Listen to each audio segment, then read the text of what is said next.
एक आदमी रोता हुआ सिर्फ फ्रिज में रखी बर्फ चाटने लगा, जैसे हर टुकड़ा उसकी जान बचाने वाला हो। उसने 10 दिन से पानी नहीं पिया था।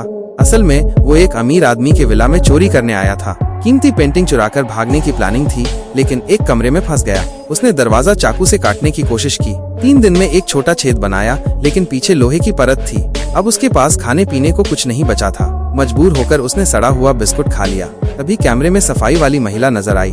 वो तेजी से तवे से दरवाजा पीटने लगा, लेकिन आवाज बाहर तक नहीं पहुंची। उम्मीद हार उसने कमरे की तलाशी ली और किताबों की अलमारी के पीछे एक गुप्त दरवाजा पाया। वो रास्ते पर चला और अंदर एक कब्र जैसी अजीब जगह देखी, जहाँ एक पुतला पड़ा था। पास ही खजाने का नक्शा था और दीवार पर वही पेंटिंग टंगी थी जिसे चुरा वो आया था। अब उसकी चिंता पेंटिंग की नहीं, अपनी जान की थी। विला में उसे 7 दिन हो चुके थे बिना खाना पानी के। पानी की सप्लाई पहले ही बंद हो चुकी थी।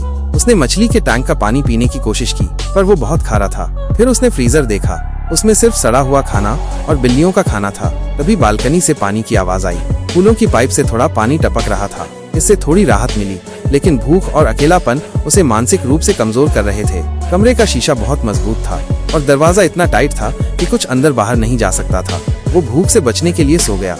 उठकर उसकी नजर छत की खिड़की पर पड़ी और उसे भागने का आइडिया आया। उसने महंगा फूलदान जमीन पर फेंका, उसके टूटे शीशे से चश्मा बनाया। फिर कमरे के फर्नीचर और चादरों से एक ऊंचा ढांचा बनाया ताकि छत तक पहुंच सके। छत पर जाकर उसने सीमेंट तोड़ने की कोशिश की, लेकिन पीछे स्क्रू लगे थे।